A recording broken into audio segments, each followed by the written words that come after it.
Minister, the illegal invasion of Afghanistan in October 2001 has been the longest war in US history, and the recent pact with the Afghan government ensures that the US are going to be there at least until 2024. Now, the new security pact puts the US troops beyond the reach of Afghan law while they're training the Afghan security forces. Minister, you're an intelligent man.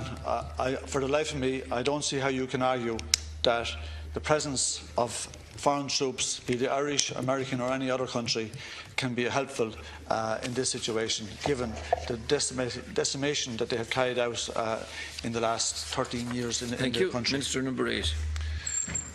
Well, Deputy, the whole point of moving on from the ISAF mission is to move away from large numbers of heavily armed foreign troops in Afghanistan and move towards a resolute support mission, which is a training mission to help build capacity within Afghanistan to be able to run their own affairs. That's exactly what we're trying to do here, to move on from a wartime situation to trying to create peace and stability, whereby there would be a governance structure and a military capacity and policing capacity to be able to protect that governance structure and protect populations that need state protection. And that is what we are part of now. We have 7 Defence Force personnel there. This is a non-combat mission. It is a training mission about building capacity so that Afghanistan can look forward to some kind of normalisation in terms of running their own affairs. And that is the only motivation that I think the countries that are remaining as part of a 12,000 strong personnel mission are still there for. And I named a number of the countries that are there in partnership with Ireland, and there are many of them, and there are many other neutral countries as well who are there for all the right reasons, as Ireland is. Thank you. Deputy Mick Wallace. Minister, I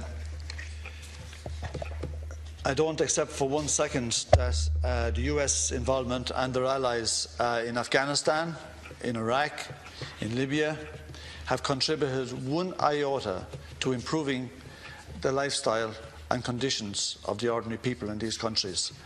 They have done the opposite. The more money they spend, the more they threw at it, the more problems they caused. You're saying now that they're only training the local security forces. Well, for a long time they were only training the security forces in Iraq. And you know what? A lot of them now are actually working for ISIS.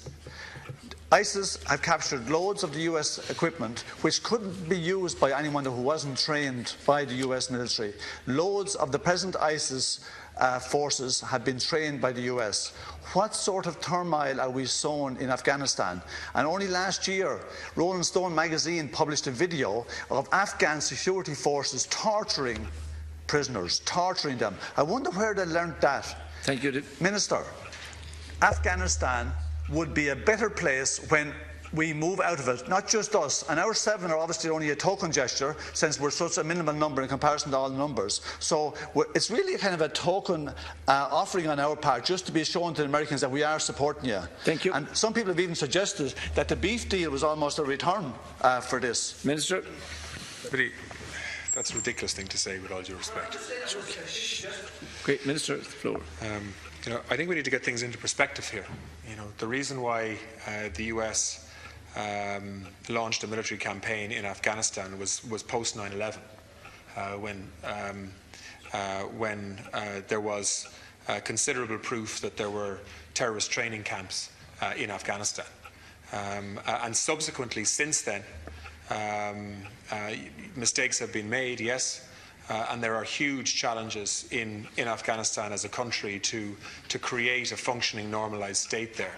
But the idea that if you pulled all of the contributing non-Afghan troops out, that somehow that would be for the betterment of the broader population, when all evidence would suggest that the country would simply be taken over by the Taliban again, to my mind, is not sound thinking.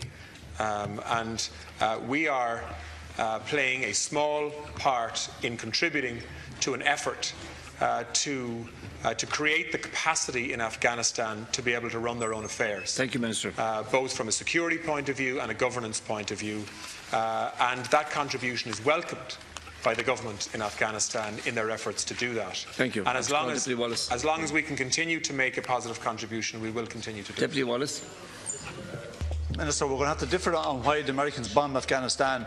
Only one person from Afghanistan was proven to be involved in 9/11 attack, but 16 of them are from Saudi Arabia. Did it dawn on them to bomb Saudi Arabia? Damn right it didn't, because they've got other different interests there, right?